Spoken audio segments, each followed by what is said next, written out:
అందరికీ నమస్కారం. నేను మీ వినోద్. మన భారతదేశంలో అనేక రకాలైనటువంటి మతాలు ఉన్నాయి, కులాలు ఉన్నాయి.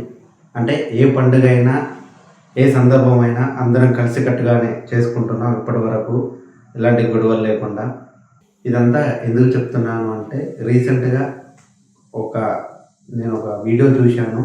అదేంది అంటే ఇప్పుడు శీతాకాలంలో ఒక పండుగలాగా చేసుకునేటువంటి అయ్యప్ప మాల గురించి ఇప్పుడు ఒక విషయం చెప్తాను.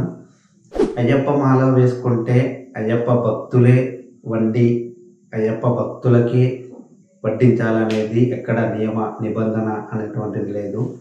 అది ఎవరైనా వడ్డించవచ్చు. కుల మత భేదం లేకుండా ఎవరైనా చేయొచ్చు. అయితే ఇక్కడ కూడా ఒక సందర్భంలో ఒక ముస్లిం పెద్దయినటువంటి కొంతమంది ముస్లిం వ్యక్తులు ఈ అయ్యప్ప మాలకి అంటే అయ్యప్ప భక్తులకి అన్నదాన కార్యక్రమం చేయడం జరిగింది.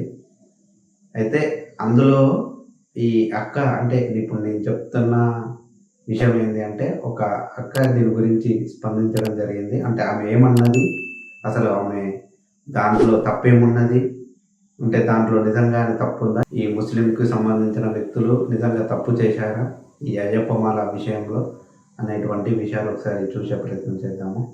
కొందరిని నేను ఒక సూటి ప్రశ్న అడుగుతున్నా. 41 రోజుల అయ్యప్ప మాల దీక్ష మీద మీకు ఎంత విలువ ఉంది? దీక్షా సమయంలో పాటించాల్సిన నియమ నిబంధనలు ఏంటి? దీక్ష సమయంలో పాటించవలసిన నియమ నిబంధనలు ఏంటి అంటే పొద్దున లేచిన దగ్గర నుండి పడుకునేంత వరకు అతను చేయాల్సిన పనులు ఏంటివి, అతను ఎలాంటి వస్త్రధారణ ధరించాలి, ఎలాంటి ఆహారం తీసుకోవాలి, ఎన్నిసార్లు తీసుకోవాలి రోజుకు అనేటువంటి కొన్ని నియమాలు ఉంటాయి. సరే, ఇదంతా చూసే ముందు ఒక వీడియో చూపిస్తాను, చూడండి. దాంట్లో అసలు ఏం తప్పు ఉందో ఈ అక్క ద్వారానే తెలుసుకునే ప్రయత్నం చేద్దాము.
చూశారు కదా వీడియోలో ఏముందో. అతను అంటే టెంపుల్కి ఎంటర్ అయ్యి వండేటప్పుడు ఎలాంటి నియమాలు తీసుకున్నాడో, వడ్డించి అంటే ఆ అన్నదాన కార్యక్రమం అయిపోయిన తర్వాత ఆ స్వాములందరూ తిన్న తర్వాత అతడు ఆ స్వాములతో కొద్దిసేపు మాట్లాడడం జరిగింది. అక్కడ వరకు అంటే అతను అంటే టెంపుల్కి ఎంట్రీ అయ్యేటప్పుడు ఎలాంటి నియమ నిబంధనలు పాటించిండో మొత్తం కంప్లీట్ అయ్యేంత వరకు అతడు ఎలా వండాలి, ఎలా వడ్డించాలి అనేటువంటివి తెలుసుకున్న తర్వాతనే ఈ మన స్వాములకి వండడం జరిగింది. సో దాంట్లో నాకు తప్పేం అనిపించలేదు. మరి అక్క దృష్టిలో తప్పేముందో ఒక్కసారి చూసే ప్రయత్నం చేద్దాం. చూశారు కదా, అయ్యప్ప మాల వేసుకున్న వాళ్ళు 41 రోజులు నిష్టగా మడితో చేసిన ఆహారాన్ని భుజిస్తూ అయ్యప్పను తప్ప ఇంకొక నామస్మరణ లేకుండా దీక్షం చేస్తూ ఉంటారు. అక్కడ వంట చేసింది ఒక ముస్లింలు చేసింది కూడా కేవలం వండడం కానుండి వడ్డించడం వరకు మాత్రమే చేశారు తప్ప, అంటే ఇక్కడ స్వాములే వడ్డించాలి, స్వాములే వండాలి అనేది ఎక్కడా లేదు. ఎవరైనా వండొచ్చు, ఎవరైనా వడ్డించవచ్చు. అలాంటి సన్నివేశాలు మనం చాలానే చూస్తుంటాం. రీసెంట్గా నేను ఒక వీడియో చూశాను. భార్యాభర్తలు ముస్లింల వాళ్ళు కూడా ఈ అయ్యప్ప మాలకు సంబంధించిన కానీ లేదు అంటే భవానికి మాలకు సంబంధించిన భక్తులైతే ఎవరు ఉంటారో వాళ్ళు పాదయాత్రలు చేస్తూ ఉంటారు. వాళ్ళకు పండ్లు ఇవ్వడం కానీ లేదంటే వాటర్ బాటిల్ ఇవ్వడం కానీ చేశారు. ఎందుకంటే వాళ్ళ కుటుంబానికి ఏదో ఇష్యూ అయింది. అంటే వాళ్ళ అబ్బాయికి ఆహ్, ఏదో సమస్య, ఆరోగ్య సమస్య రావడం వలన. సో, ఇలా చేస్తేనైనా కొంచెం అతనికి ఉపశమనం కలుగుతుందేమో అనే ఉద్దేశం కొద్దీ చేస్తున్నారే తప్ప, వాళ్ళు ఇలాంటి కుల మతాలు ఏమి చూడడం లేదు కదా!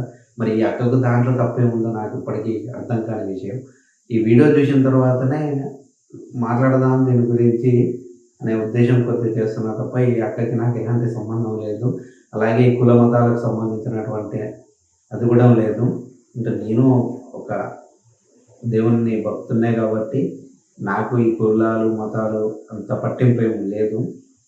బట్ ఏదైనా నిష్టగా ఉండాలి. అంటే ఒక దగ్గరికి, అంటే ఈ స్వాముల దగ్గరికి వెళ్ళేటప్పుడు కొంచెం నియమంగా ఉండాలే తప్ప, ఎవరు వెళ్ళినా ఏం కాదు. కానీ ఈ అక్కకు మరి తప్పేముందో, తప్పేమనిపించిందో దేంట్లో నాకైతే ఇప్పుడు అర్థం కాదు. దీని తర్వాత ఈ అక్కకు ఇంకొక వీడియో చూపించి మనం దాని గురించి కూడా మాట్లాడదాం. ఫస్ట్ ఈ అక్క ఏమన్నదో ఒకసారి విందాం. ఒకరు కాదు, నలుగురు ఐదుగురు. ఏమక్క ముస్లింలు వంట చేస్తే తినకూడదా అంటే మాట్లాడుకుందాం. మడితో చేయాలి, క్యాపులు పెట్టుకొని ప్యాంట్ షర్ట్లు వేసుకొని అయ్యప్ప స్వాములకు వంటలు చెయ్యరు. అలాంటి భోజనాలను తిన్నారంటే వాళ్ళు అసలు అయ్యప్ప స్వాములేనా, లేకపోతే కొందరు ముస్లింలు అయ్యప్ప స్వాముల వేషం వేసుకొని ఇగో హిందువుల్లో అయ్యప్ప స్వాములు కూడా సుడో సెక్యులర్లుగా మారిపోయారని చూపించడానికి ఇలాంటిది చేశారా, నాకు అర్థం కాలే. కానీ అక్కడ ఎంతమంది అయ్యప్ప స్వాములు ఉన్నారో చూస్తున్నారుగా మీరు పక్కన. అంతమంది అంటే అయ్యప్ప స్వాములకు తెలియదా అంటే ఇప్పుడు ఇలా వడ్డించాలి, ఇలా భోజనం చేయాలి, ఇలా వంట వండాలి అని? అంటే వాళ్ళకు తెలియకుండానే వీళ్ళైతే డైరెక్ట్ వండేసారా? ఎక్కడ భలే మాట్లాడుతున్నా, నాకు అర్థమైతలేదు. కానీ ఇప్పుడు ఈ వ్యక్తులు ఎవరైతే అంటే వండడం కానీ వడ్డించడం కానీ చేశారో, ఈ అయ్యప్ప మాలకు సంబంధించినటువంటి పెద్దలు ఉంటారు కదా, వాళ్ళను అడగకుండానే, సంప్రదించకుండానే ఇలాంటి నిర్ణయాలు తీసుకున్నారా? అంటే స్వాములు కూడా డైరెక్ట్ వచ్చి అన్నదాన కార్యక్రమం అంటే డైరెక్ట్ వచ్చి తిన్నారా? అంటే వాళ్ళు మాట్లాడుకునే విధానం ఉంటుంది కదా, అంటే వాళ్ళు మాట్లాడుకున్నారు కదా ఆల్రెడీ. మాట్లాడిన తర్వాతనే ఈ అన్నదాన కార్యక్రమం చేశారు. అంతే తప్ప వాళ్ళు డైరెక్ట్ వెళ్ళి వండడం కానీ, లేదంటే వడ్డించడం కానీ, లేదంటే మన ఈ స్వాములే అయ్యప్ప భక్తులే స్వాములే డైరెక్ట్ వెళ్ళి తినడం కానీ చేయలే కదా. దాంట్లో తప్పేమున్నది? క్యాపులు వేసుకొని ప్యాంటు షర్టుతో వంట చేసే అర్హత కానీ వడ్డించే అర్హత కానీ అయ్యప్ప స్వాములకు లేదు. అయ్యప్ప స్వాములకు లేదు అనే రూల్ ఎక్కడా లేదు. అన్నదాన కార్యక్రమం అనేది ఎవరైనా చేసుకోవచ్చు. ఏ కులమైనా, ఏ మతమైనా, ఏ మనిషి అనే ప్రతి ఒక్కరూ చేసుకోవచ్చు. ఎందుకంటే మనం చాలా సందర్భాల్లో చూస్తుంటాం. వినాయక చవితి కానీ, నవరాత్రులు కానీ చూసే ఉంటాము. వినాయక చవితి రోజు 11 రోజులు, 21 రోజులు అన్నదానాలు చేస్తూనే ఉంటారు. దాంట్లో ఏ కులం ఉంది, ఏ మతం ఉంది, ప్రతి ఒక్కరు చేస్తూనే ఉంటారు కదా. ఈ నవరాత్రులు 9 రోజులు ప్రతి ఒక్కరు చేస్తూనే ఉంటారు. దాంట్లో ఎంతోమంది ముస్లింలు పాల్గొంటారు, ఎంతోమంది క్రిస్టియన్స్ పాల్గొంటారు. అన్నదాన కార్యక్రమంలో చూడాల్సింది కేవలం నియమ నిష్ఠానాలు పాటిస్తున్నాడా, నిష్టగా ఉన్నాడా, ఏ శుద్ధి లేకుండా, అంటే ఈ చికెన్ మటన్ అలాంటివి తిని వస్తున్నాడా, అంటే డ్రింక్ చేసి వచ్చాడా అనేటువంటివి చూసామే తప్ప ఎప్పుడైనా వస్త్రధారణ చూసినట్టు కానీ నేను ఎక్కడా వినలేదు మరి. ఎందుకంటే వస్త్రధారణ చూసుకుంటే ఎవరిది వాళ్ళే చేసుకోవాలి. అంటే ముస్లిం పండుగలు ముస్లింలే చేసుకోవాలి, హిందూ పండుగలు హిందువులే చేసుకోవాలి. అలా ఎప్పుడు చేసుకోలేదు మన భారతదేశంలో. ఏ పండుగ అయినా ఏదైనా కూడా అందరం కలిసికట్టుగానే చేసుకున్నాము. మరి అక్క కొత్తగా మాట్లాడుతుంది. నేను కూడా కొంచెం ఎగ్జైటింగ్గానే ఉన్నా. అంటే దీనిలో తప్పేం లేదు, అయినప్పటికీ ఇలాంటి వాళ్ళు ఈ మతాల మధ్య చిచ్చులు పెట్టి విడగొట్టాలనే ప్రయత్నంలో ఉంటారే తప్ప, కలుపుకొని మనందరం సంతోషంగా ఉంటూ ఇలాగే సెలబ్రేట్ చేసుకుందాము అన్న ఉద్దేశం కానీ వీళ్ళ దాంట్లో ఉండదు అని నాకు ఇప్పుడే అర్థమవుతుంది. సరే, ఇంకేముండదు ఒకసారి చూద్దాం. అయ్యప్ప గుడిలోకి వెళ్తే ఫస్ట్ బనియన్తో సహా తీసేయాలి, ప్రవేశం లేదు. అండ్ మడి బట్టలతో మాత్రమే వంట చేయాలి, ఆ మడితో మాత్రమే వాళ్ళకు వడ్డన చేయాలి, అలా మాత్రమే తినాలి. అది ఓన్లీ బనియన్తో మాత్రమే వెళ్ళేది, అయ్యప్ప టెంపుల్కి మాత్రమే అలా వెళ్తారు. అంతేగాని ఎక్కడ పడితే అక్కడ అంటే ఈ టెంపుల్లకి వెళ్ళేటప్పుడు నియమాలు ఉంటాయి. ఏ విధంగా చెప్పులు వేసుకోకూడదు, మాంసాహారం తిని లేకుంటే ఈ మందు తాగి వెళ్ళకూడదు, అలాంటి నియమాలే ఉంటాయి తప్ప ఈ బనియన్ మీదనే వెళ్ళాలి అనేది ఎక్కడ ఉండదు. ఇదైతే ఇంకా దారుణమైంది. గుడిలో చైర్లో కూర్చోబెట్టి ముస్లిం వ్యక్తికి సన్మానం చేస్తున్నారు. గుడిలో ఎవరికైనా చైర్లో కూర్చొనే అర్హత ఉంటుందా? దేవుడి కంటే పైన కూర్చొనే అర్హత ఎవరికైనా ఉంటుందా? గుడిలో ఇలా పూలమాలలేసి చప్పట్లు కొట్టే అర్హత ఎవరికైనా ఉంటుందా?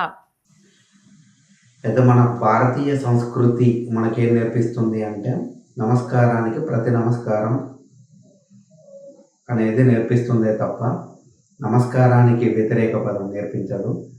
అదొకటి దృష్టిలో పెట్టుకోవాలి ఈ అక్క. మరి ఎందుకు అంటే ఎవరైనా ఒకటే, కులాలు మతాలు తేడా లేకుండా అందరికీ సహాయం పడాలి అనే ఉద్దేశం కొద్దే ఉంటారే తప్ప ఇలాంటి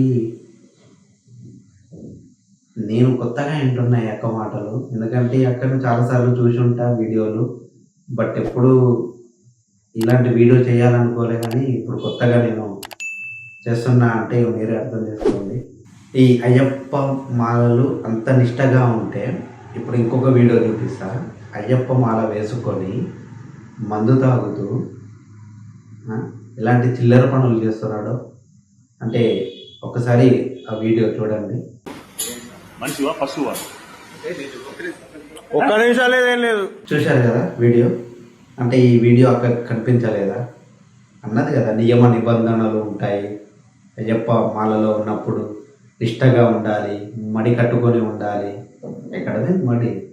ఈ నియమ నిబంధనలు ఎక్కడికి పోయినాయి, నిష్టలు ఎక్కడికి పోయినాయి? అంటే అక్క వీడియో చూసిందా లేదా చూసి చూడనట్టు ఉన్నదా? లేదు అంటే పరువు పోతుందని చేయలేదా?